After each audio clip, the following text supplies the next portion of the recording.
heathen. So if we're worshiping an idea of God, where God is like Baal, then we are worshiping Baal. We're not worshiping the true God. And this is life eternal, that you might know him, the one true God, and Jesus Christ whom God sent. So how important is it? You have to know God, because in him is life eternal, according to John 17:3. So we have to know. We have to see him as he is, so that we can be as he is. Otherwise, we'll just be like the rest of the heathen gods. We may be thinking that we are worshiping the God, but maybe we may be worshiping our another God, Yes. not the true God. Right. And so that's Satan's purpose. He wants to hide God in his own attributes so that we're really worshiping him. Yeah, it's a very important study. It's the message we believe that God's people need to know, not only just arbitrarily because everyone has a message. You need to believe this. You need to believe this. We believe it's the message because it's the only message that can transform lives. It's the only message that is gonna bring an end to the controversy. Wow. Yeah, In this one, there's a great conflict. Serious one. in other study we can show how the great controversy actually started by lies about God's character. Say Lucifer brought lies about God. That's how it started. That's how rebellion started. So the only way to fix the rebellion is to tell the truth about God. You have to reverse that. Say, no, there's a liar that's given a wrong picture. That's not who God is. And then people are free to love that God. Yeah, I'm not just Wow. And Did you see all three cats? to preach I saw the two other. this truth, there's so much necessity. Yeah. Because if you start now saying things that are outside the mainstream church, Right. then think you are spiritual. Yeah. Whose intention is to destroy and to disintegrate Yeah. and Cause to break division. and to cause division in the church. Yeah. They will accuse you of many things, and just please ignore him or ignore her, because it's not of God. That's why I started this talk with mentioning Luther, because the Reformation is to continue all the way through. Now you tell me, when did a reformer or a prophet or a teacher from God ever stand up with light from God, not cause division? Truth always caused division. Lies don't cause division because Exactly.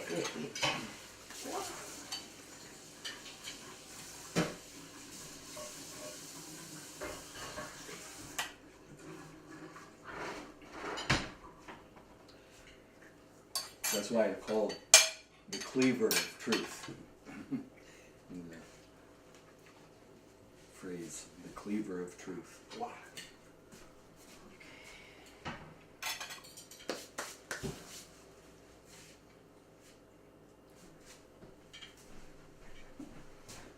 I brought these shoes in so they could warm up. Yeah. Shouldn't have left them outside. The dogs would have carried them away and shit them out with the grass. So they're probably still cold. I just brought them in this morning, but if I had seen them, I would have brought them in last night.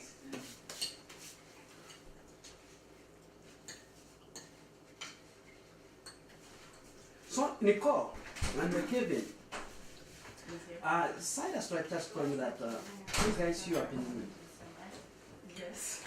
helping and helping some orphans and supporting communities back in Kenya and other countries. What pushes you to do so? We go to preach and teach. Yeah. But you also have been helping, and way unfortunate in the society. We're not. It's just us. We're not a ministry that has funds to throw around the world. We don't do that. What our work, like in the wintertime, I write and I produce books and I sell the books and hopefully can get back some of the cost for producing books. But as In far the summer he sells vegetables. but we don't support ministries. That's not the right picture of what we do. We can't. We're just. I sell a few cabbages, and she has to go to work, and we got to keep the lights on. You know how it is. It's hard to live here. The cost of living is expensive. So. Right, and without him working out of the home, there's just the single income where I get donations. I take donations. yeah. Yeah. No. So if someone asks, well, he has some people who will, like, if he's asked to come and speak somewhere, who might pay for his travel, you know, so that's a blessing. Otherwise he wouldn't be able to go out. He can't be able to travel because Thousands of dollars. the main business and how you earn your income is through farming. No. No. It's the farming. Well, I'll tell you. This year I make a little bit more than $3,000. And that's not serious? enough. Yeah. Are you serious? Yeah. To sustain entire household? No. No, from his vegetables. From the vegetables. From vegetables. That's all. Right. Plus what we eat. So food and $3,000 is what I get from what I did this season. She goes to work. But during the summer she doesn't have work since at school. And aside from that, like I said, I get donations. And I try and sell a horse once in a while, but that doesn't happen very quickly sometimes. So that's not that really sustainable. No, that has not been. That has actually put us in the other direction. The horses. So it's not a subject that's not a good subject. No. The horses have cost us a lot of money. It's just you know. You go into something thinking, okay, this can work, and the horse industry can work if you're in the right location and it's your full-time job and you have an arena and you're giving riding lessons and it is your job. But to just breed the horses and sell them wasn't sustainable, especially as a Seventh-day Adventist, because I can't take the horses out and market them in the shows.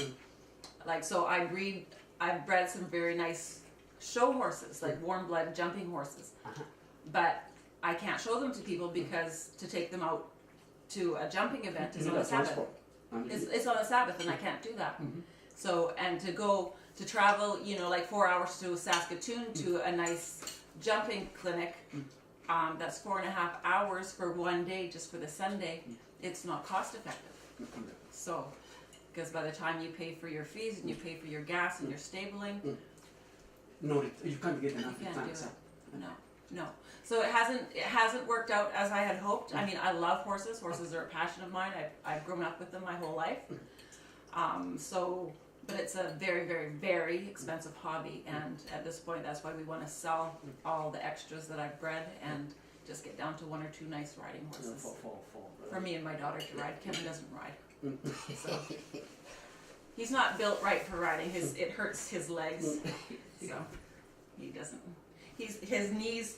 He's got his feet point out like Charlie Chaplin at the knees, and so the saddle pulls him back into line, and that hurts him. Yeah. half an hour in the saddle is all for me. And then he's done. He can't handle it. And you can't treat them to race and maybe. When I grew up, we raced horses. My family did, but we weren't. I wasn't raised in an Adventist. We weren't Sabbath keepers. And again, a lot of your race meets are on weekends. So. Well, and that's gambling. And that's gambling, right? And that's gambling. Right. Right. It'd be easier to open a casino, I think. That's what the First Nations do. They have licenses. They can open their own casinos because they're self-governed. So in Canada, the only casinos that are legal are run by the First Nations. So, and they run racetracks too. Yeah, they race horses as well. It's the same in the U.S. The First Nations have all the gambling. Well, not all of it. No, there's legalized gambling in some states. Yeah, yeah, like Nevada. Yeah. Wow. Okay. You guys, you're amazing people. I have so much to learn from you, and I know today is not enough. But Well, you're probably welcome. we'll make some time. We come back and try to learn as much as we can, know the truth. And if you guys, you don't have an online forum, whereby you maybe. Do you have your videos? Do you have an official channel whereby? Well, No, some of the others do. Some of the other ministries do, Yeah. like. I don't think you ever met Brother Kisto, Roger Kisto. Yeah, I met him. You met him? Okay, you did meet him, right? So he has a television program like a Loud Cry Search, and Demetrius makes videos and then posts them on his YouTube. So there's other ministries that do more media. Kevin's more of a writer, and but Yeah, I have an online discussion forum. just through It's a Facebook. Facebook page, but I control it very tightly. I don't let all kinds of junk come in there. It's all character of God It's all discussion. Yeah, sure. Right. So if people want to come in. You contact me an email and I'll link you to Yeah, it. you can send all the links that you have, which I think which can help me. Yeah. I have so much information to Yeah. read and Yeah. to know. And as But you- most importantly, I will be referring back to you Yeah. if I have a gray area. Yeah. I want to understand. Sure. Maybe we'll be having even phone calls Yes. to you and explain to me, and I hope you are a blessing. And we came, it's a long way. We take a detour, going to Agbara. We just came deep inside, but we have seen it was a blessing. And when my friend told me no, we go from highway, the Trans-Canada highway, which we were going through, and we finally, the Google Map is bringing us deep inside. Yeah. And I told him this place so far. Yeah. It's almost 4 hours. Right. So many kilometers. What can we do? I thought maybe it was a little bit detour from where we are going. But he told me. And we had some 10 minutes talk with these people. I know them. They came to Kenya. These are very religious people. These are people who, the first people I met when he was starting his ministry. And, They raised me. and these are like my Family parents. members. And there's a time they helped me so much. Let us go and meet this family. I would be happy if I met them. And then we said, oh man, let's go. Then we came. I don't think. Well, from here you can go straight over. So,